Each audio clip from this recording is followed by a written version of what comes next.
Dr. Harlan Ritchie left an indelible impact on the North American beef industry and in fact the world.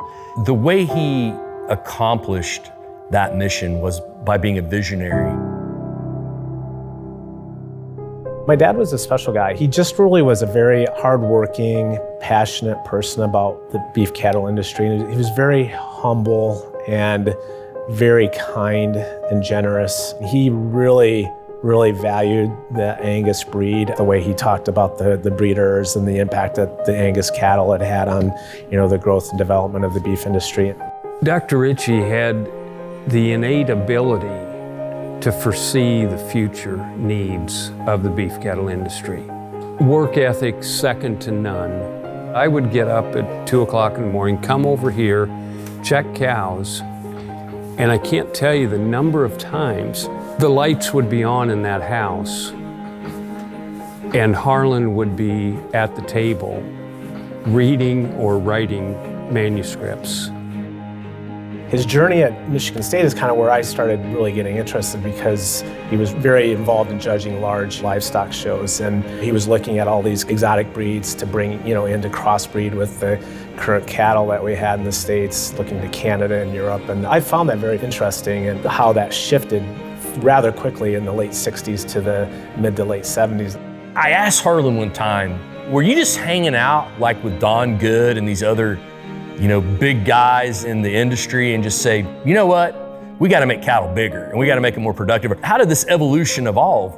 He said, yeah, that was pretty much it. What did they do? They went and scouted the continental part of the world and went into Europe and all others and saw cattle that could make us better.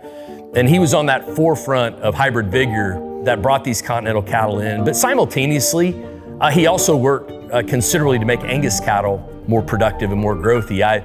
He told many a story of scouting the nation, looking for bulls that had more growth, looking for bulls that could really change things. And those are the things I really remember about his early impact. The station where we're at, Harlan managed, and this is where he brought the very first continental cattle into the US, working with others.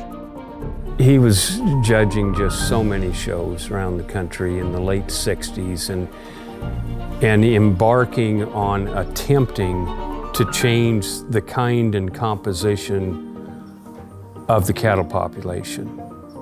His champions were so much different than the cattle up until the mid-70s, and he was not about to buckle to somebody else's pressure on something that he knew that was right for the industry. Having the courage to walk out in front of thousands and thousands of people and slap an animal that you deem champion, that nobody else deems champion, requires tremendous courage. And it's in that courage that pushed our industry forward.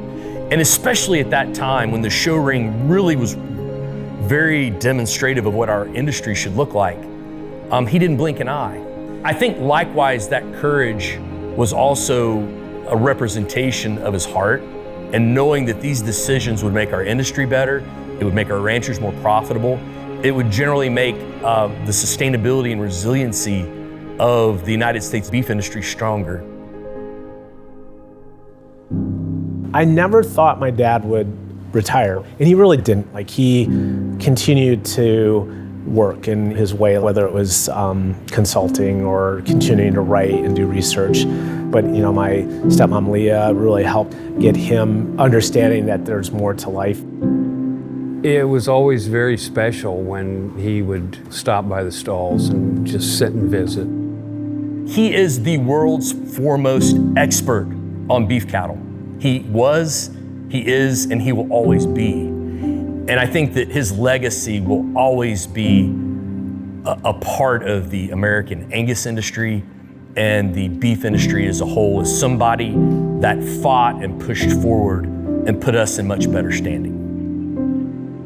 He just was a great person, a great dad, and obviously had a great impact on the cattle industry.